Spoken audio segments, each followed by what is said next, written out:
Hey guys, आज चाहिँ म कामसाम सकेर बसिरहेको थिएँ। अन्त आमाले भन्नुभयो नानीलाई हस्पिटल लैजा, नानीको कान दुख्यो अरे भन्नुभयो। नानी चाहिँ भर्खर एक्जाम सकेर आउनुभएको थियो। सो अस्तिदेखिको नानीको कान दुख्दै थियो। मेडिकल हस्पिटल पनि लगेर कान पनि सफा गरेँ, बट केही पनि रिजल्ट नै राम्रो आएन, दबाई नै लागेको थिएन। सो हामी चाहिँ एकताल थर्ब हस्पिटल लानु पऱ्यो भनेर उसको नानीको ड्याडले चाहिँ माथि थर्ब हस्पिटलमा पर्खिरहनु भएको थियो हामीलाई। सो हामी निस्क्यौँ घरबाट होइन, टक्कै कृष्णनगर पनि आइपुग्यो। सो हामी फाइनली थर्ब पनि पुग्यौँ। हस्पिटल पुग्नु बित्तिकै नानीको नामहरू लेखाएर हामी इन्ट्री भयौँ थर्ब हस्पिटलमा। सो अलरेडी नामहरू लेखाइसकेको थियो उसको ड्याडले होइन। सो लाइन देखेर त आम्मामा लाइन त पुरा थिएछ। वेट गऱ्यौँ। फाइनली लाइन अब सकिन आँट्यो। लाइन सकेपछि टक्कै चेकअप भएर निक्लेपछि चाहिँ कमनको पनि छुट्टी भएछ। कमनको छुट्टीहरू भएछ, फर्किन्छ। अन्त हामी चाहिँ भ्यू यहाँ क्याप्चर गर्दै फेरि म त मेरो बेबीलाई भेट्नु मन लाग्यो होइन।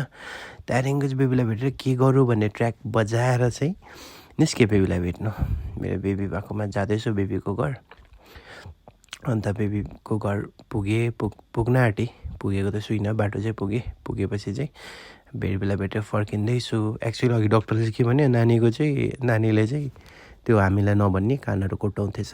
सो त्यो पेनहरूले कोट्याएर, त्यो पेपरहरूले हालेर, त्यो कान कोट्याउनुले कोट्याएर चाहिँ नानीको पुरा प्रब्लममा कानमा घाउ भएको रहेछ भित्र। सो एक्चुअल आज चाहिँ थाहा भयो रिजन के भएर कान दुखेको रहेछ भनेर। सो अब दबाई किन्नु पर्थ्यो। डक्टरले प्रिस्क्रिप्सन लेखिदिनु भएको थियो, दबाईहरू लेखिदिनु भएको थियो होइन प्रिस्क्रिप्सनमा। अन्त जाँदै थियौँ। मिरिकमा त दबाई किन्नु भ्याइन, किनभने मिरिकमा त एकदमै गाडी राख्नु प्रब्लम हुन्छ। सो हामी चाहिँ कृष्णनगरमा दबाई किनौँ ल भनेर नानीले मिठा पनि खान्छु भन्यो।